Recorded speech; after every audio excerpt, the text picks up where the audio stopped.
Today we're talking Lego investing, specifically buy-in price and retirement dates. We're going to unpack both of those and how they affect the ROI for specific Lego sets. You ready? Let's jump into it.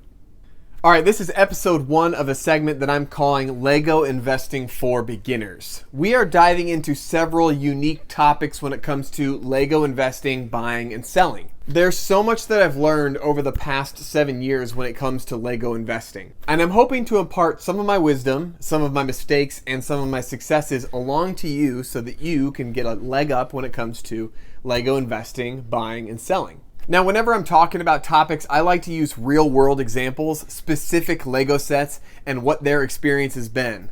That doesn't mean that every single Lego set fits the mold of what I'm going to be talking about. If this was a plug-and-play model, then I think every single person would be doing it. But like every single investment, there's a ton of risk that you need to account for, and you need to go in expecting to have some incredible victories and some terrible losses. So let's start with topic number 1, buy-in price. The first set that we're going to be looking at is the 42099 Technic Extreme Off-Roader Lego set. This set was released August of 2019 and just retired here at the end of 2021. That's a pretty typical lifespan for a medium to large size Technic set. But we're not talking about retiring dates for this specific Lego set. We are talking about buy-in price. When looking at a Lego set like this, there's nothing insanely unique outside of the fact that it has this like remote control system that you can use on your phone. Previous sets like this have done well, but they've not done great. So when I looked at this set, this was never a set that I was going to buy for investment at retail price. The retail price for this Lego set here in the US was $250, which is a pretty high price tag for a Technic set for under 1,000 pieces. I think the reason for the high price tag on this Lego set, considering it's under 1,000 pieces, is because of that like remote control technology that comes with the Lego set.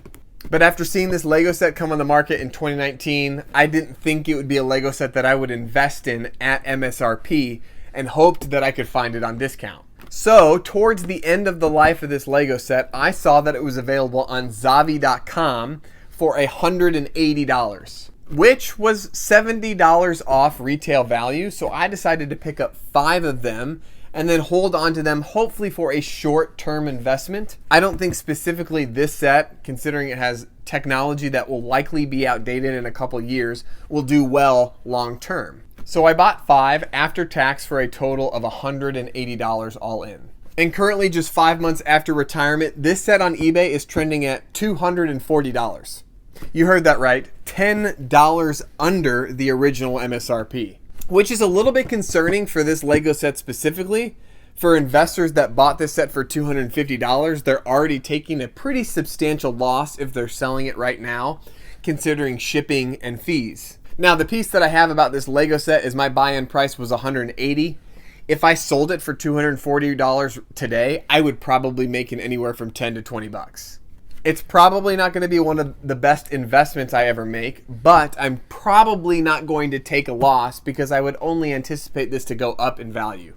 It's probably not going to jump $150 by the end of 2022, but if it increases anywhere from $15 to $20 by Q4, I'll probably sell it and make about $30 to $40 on each set. It's certainly not my best investment, but it is a reminder that your buy-in price is crucial. Absolutely crucial to Lego investing. Finding larger sets like this on discount, like $70 off, is pretty significant for this type of set. It really helps your return on investment long term. And as far as Lego investing goes, it's almost a guaranteed winner. By winner, I don't mean that you're going to make $150 on it, but I knew that when I bought this set at $180, the day that it retired, there would be no way that I could take a loss. I could at least sell it locally without fees and shipping for $200 and make $20. So looking for deals, looking for clearance, and looking for significant reduces against the MSRP for your buy-in price is a huge part to Lego investing. I effectively got this Lego set for 33% off. Now 33% is much more significant for a Lego set at $250 compared to the 41424 Jungle Rescue Base from Friends. This is another set that I got for around 33 to 40% off. The original MSRP on this Lego set was $80 here in the US. It was released in June of 2020. It retired in December of 2021, but it is still available at several different retailers at MSRP. I bought this Lego set because the discount was pretty significant. I got it for about $25 off, and my hope was that it would discontinue at all retailers and then would appreciate anywhere to $100 or $110. This set has lingered on the market. I thought everyone would want this blue elephant, or every kid would be buying up this Lego set, but it is kind of hung around there a little bit. Again, this is another Lego set that right now is currently trending at anywhere from $75 to $80 on the secondary market. You can pick it up at retail still today. But I knew when I bought this for $25 to $30 off, I would likely not lose money. If I had to today to post this on Facebook Marketplace for 55 or 60 bucks, I could probably sell it. Now, Lego investing should not be someone that's like, well, I hope I don't lose money. No, I'm in this to increase my value so I can purchase other Lego sets for my personal collection. But again, this was another Lego set that when I looked at it when it was released, I was like, I might invest at retail value, but Friends and other sets along these lines consistently have markdowns and discounts throughout their life. When I saw that it was discounted to $50, I picked up a few, and unfortunately it hasn't disappeared at all retailers, so the initial price jump post-retirement hasn't quite happened. And my hope is that this set gets up to anywhere from $90 to $100 around Christmas time, can sell a few of them and make $20 to $30 each. Unlike the Technic 4x4, when you save 33%, the discount is not as significant. For this set, it was about $25. For the Technic Off-Roader, it was $70. I'm actually more secure in my investment of the Technic Off-Roader versus the Jungle Rescue Base because I have more gap in space for what this is currently worth at $240. Because this set, which I bought for about $55, is trending at $75, after fees and shipping, I'm basically taking a loss. If I need to ship this one today, I can still make a few bucks on it. So if you can find your buy-in price to be significantly lower for a set that has a higher MSRP, you have a better chance of doing well with your return on investment. So let me sum up a buy-in price a little bit. Number one, if you can ever find a Lego set for more than 40% off, it is almost a guarantee that you can at least make your money back at any point, let alone make $5, $10, $30, $100 on that Lego set. Lego is an appreciating asset. Most sets appreciate in value post-retirement, although that's not exclusively true. If you find sets for 40, 50, 60% off, pick them up. Try it out and hold on to them a little bit and see if you can make a small return on investment. And if you're finding Lego sets for anywhere from 25 to 30% off and the price tag is anywhere above $200, I usually tend to pick those up. One, because I know that if I had to, in a bind, to sell it the next day, that I wouldn't lose money. And any investment that you can choose that you don't lose money, or you're almost guaranteed not to lose money, is a relatively secure investment. Now, if you base all of your investing knowledge off that one fact, I hope I don't lose money, then you're probably not going to make a ton. You have to be a little bit more strategic, and you have to look inside more than just buy-in price when it comes to Lego investing. That's why I'm doing this series, so that you can get a comprehensive look at the Lego investing experience. But I told you I would give you a second part in this video, and that's retirement dates. So we're going to be looking at this set right here when it comes to retirement dates. This is the Hidden Side Mystery Castle. If you're new to Lego investing, Hidden Side was an absolute bust when it comes to Lego lines. Hidden Side was supposed to give you some sort of virtual reality experience when you built the Lego set. You would download the Hidden Side app and it would sort of make your Lego minifigures and your story come to life. Lego has tried this multiple times with the video sets and a few other experiences that are like this, and they consistently keep flopping. To be honest, I'm not sure why Lego tries to continue to do this, but this was their first attempt at kind of VR from a phone and building experience. Many of the Lego sets that are part of this line have trended under the original MSRP, and many of them have been retired for over 2 years.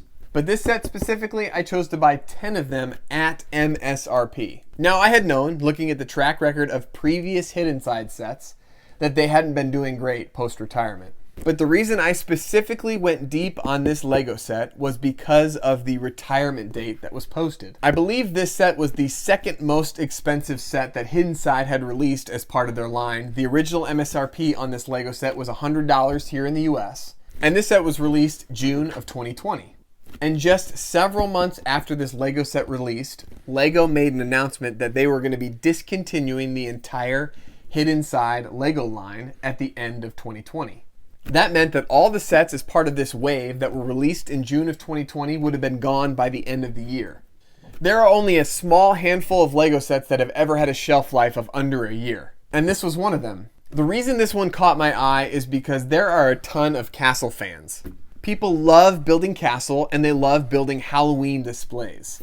And this set looks pretty good when you build. Now, no one's really using the VR portion of this Lego set anymore, but those that like to collect Halloween or spooky or castle type Lego sets wanted this Lego set before it retired. Now, once the inventory dried up, it was gone.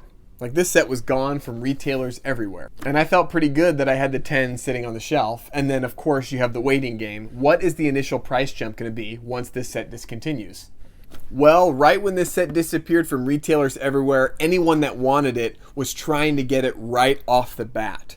So it jumped up right off the get to like $280. So I flipped like 7 of mine like that and made close to $150 on the 7 of them that I sold just after holding on to it for like a month or 2.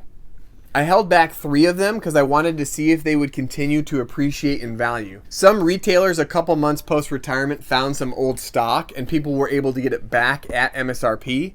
So that drove the price slightly down on the secondary market. And currently today, this set is trending at around $250 to $270. It is effectively plateaued. I don't see it having large increases year over year at this point.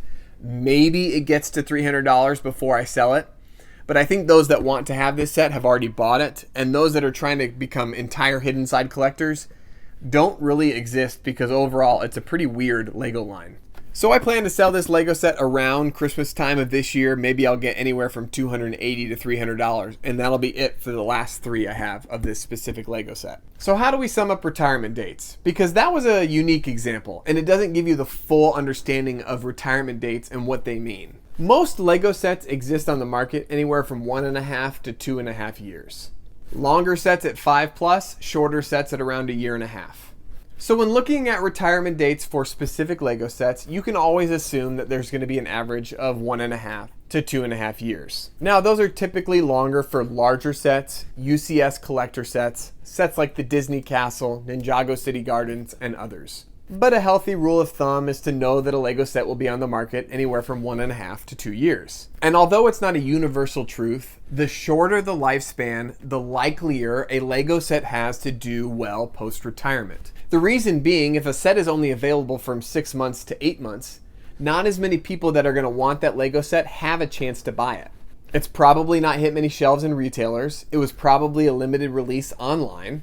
And scarcity always drives up the price of an investment. So if you find yourself looking at the future retirement dates of a Lego set and you notice a Lego that's going to retire under a year or under 1.5 years, think in the back of your mind, could this be the next Mystery Castle? Will it do well post-retirement? Does it have some other features outside of a short retirement date that'll help increase the value? And could I buy the set as a potential investment? So there you have it. There's a small look at buy-in price and retirement dates. Now, those 2 things do not make a good Lego investment. Let's say you buy a Lego set for 30% off. It's only on the shelf for 1 year and 3 months, which is a relatively short lifespan for a Lego set. That does not mean it is a guaranteed winner. Would I buy it? Probably. But there are several other factors when it comes to Lego investing that we'll be talking through this series that are going to be vitally important to consider when it comes to investing in specific Lego sets. I'm excited for you to go on that journey with me. I'm excited for you to learn more about Lego investing, and I hope these tips and tricks help you fund your Lego building hobby. As always, it's Jake from Jake's Bricks, signing off. We'll see you guys.